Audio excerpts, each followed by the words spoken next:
Thank you. Well, thank you very much. We have sorry. We have a speaker here who can make a few a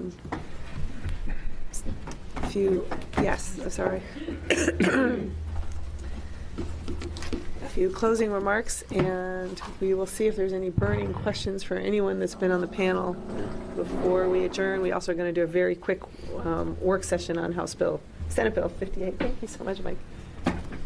Okay. Thank you. Good morning, Madam Chair, members of the committee. For the record, Tina Kotek, State Rep, House District 44, North and Northeast Portland, and Speaker of the Oregon House. I'll try to be brief. My comments are online. I want to thank you, first of all, for having an informational hearing on House Bill 2007. Certainly, as bills get introduced and move quickly, sometimes I think it takes a while sometimes for everybody else to know what's going on down here. And we've heard a lot about this bill, and I want to thank everyone who's here today. I'm sorry I couldn't be here for the whole hearing, but I think you got a whole lot of perspective on this bill, which I think is really important. I think you've heard me talk several times in this committee about the crisis our state is facing and how it will take several years to put us back on a better track of providing enough housing. It's not just about tenant protections. It's not just about preserving. It's also about the supply of new housing, both affordable and market rate. And 2007 is an attempt to be in line with our land use goals here in the state and try to get more housing into the market and more affordable housing as well. And I know the Dash 4s have been reviewed, so I'm not going to do that, although there's more information in my testimony. We all know we have a serious problem. It's also very destabilizing, particularly for low-income communities and for communities of color. One of the most common barriers to affordable housing development is what we hear as the not in my backyard issue, the NIMBY response from some folks. Unfortunately, much of the opposition that we're hearing about this bill is also, I believe, grounded in NIMBYism. I've heard concerns about preserving neighborhood character or neighborhood control of development approval. But underlying some of these arguments is a desire to make sure that certain neighborhoods, often higher income neighborhoods, are treated differently than others. Certain neighborhoods, some argue, should be off limits even though we're facing a housing crisis. And that's just that's unacceptable, colleagues. We don't have the luxury of doing business as usual here in the state, and we need to change. House Bill 2007 would get rid of some of the loopholes that allow NIMBYism to block development when wealthy neighborhoods simply want to self-segregate and prevent affordable housing development in their communities.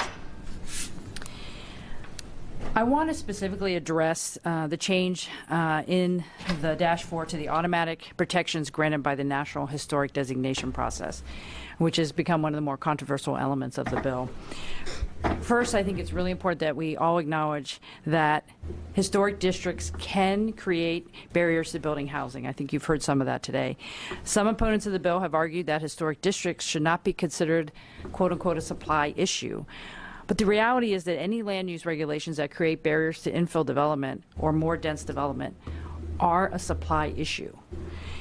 Second, I think we have to acknowledge that land use regulations at the local level have history. They are political, and they should be scrutinized to ensure that they do not perpetuate the racialized inequities that have been built into them. As a 2016 article in The Atlantic stated, when local and state government bodies grant preservation status to historic districts, sometimes entire neighborhoods, they do not always simply protect culture, architecture, and history. Sometimes they also shore up wealth, status, and power. Historic preservation is a tool better used to safeguard the historical resources in which everyone can take pride, not the historical resources that were only ever allotted to winners by race-based housing policies. Furthermore, the research tells us that strict land use regulation at the local level drives urban income segregation. Research also tells us that income segregation is reduced when there is a higher level of involvement from state institutions in the planning process. That said, we have heard from neighborhood groups that have been concerned that single-family homes are being demolished and replaced with more expensive single-family homes. And I want to be really clear, that's happening in my neighborhood as well. That's happening all across Portland and in certain other areas of the metro area. Groups have been concerned that removing the automatic protection for historic districts would encourage that trend, which of course is counter to the intent of the bill. So to address those concerns, as has been noted, the Dash 4 amendment maintains the automatic application and demolition review, when single-family homes are being replaced with new single-family homes. But the bill removes it if, A, the house is being replaced with more dense development, B, the house is being replaced with a home affordable to a household making less than 125% of median family income, C, when the demolition is of an accessory structure, for example, a garage, and D, the demolition is an aesthetic change to the home because an aesthetic change is not a demolition. So this bill also reiterates that local jurisdictions may add protections to historic districts, including those that are exempted from the automatic application. They just do so through a local decision-making process. We are facing a housing shortage with dire circumstances, and frankly, I'm disappointed that this bill has run into some of the same old NIMBYism that helped create this crisis by slowing development as our population skyrockets. And I don't think we have to be reminded that we just finished a winter where a lot of people didn't have a place to live. I know that folks in this room have concerns about this bill, and they have been very vocal about it, and I very much appreciate their advocacy. We can only do legislation here when we hear and get feedback on what we're doing. Everything we do here has consequences and implications. I think you see in the Dash-4 an attempt to address some of those concerns. And I would encourage folks who have sat here today and who will end up listening in and hearing about this hearing to look at the Dash-4s and think it through and help us be part of the solution to the crisis facing our state. State has to take a more direct role in living up to the standards of clear and objective standards in Goal 10. And that's what this bill does. And I hope we get it done. And I hope everyone can work together to make sure that every Oregonian has a place to live that's affordable and accessible and has quality standards. Thank you, Madam Chair. Thank you. Representative Stark. Thank you, Chair Kenny-Garrett. Madam Speaker, I just wanted to take a moment and thank you for your hard work on this bill. One of the things I've really appreciated about this bill, and isn't always the case, was when we have amendments flying at us so fast in this building, is that I've really appreciated your office's willingness and ability to go above and beyond and circulate concepts and talk through concepts before ever putting it into amendment form.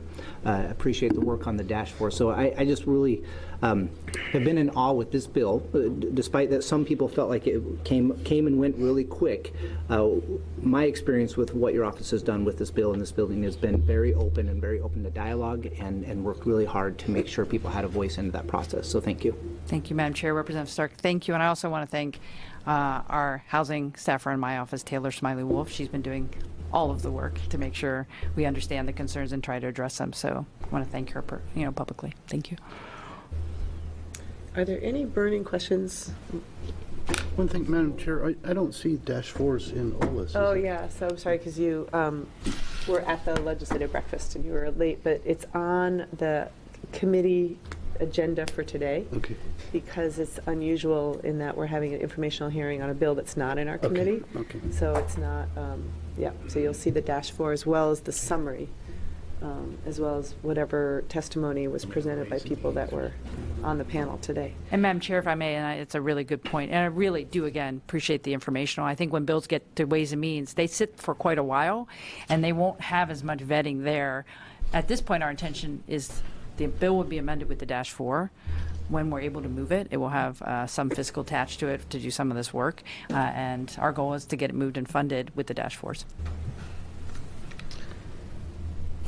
Okay, so if you have questions for anyone on the panel, Cassie's got telephone numbers. I'm sorry that we're running out of time. Thank you, Madam Chair. Thank you. I'm going to close the informational hearing on House Bill 2007, and I'm going to quickly open a work session on Senate Bill 58B.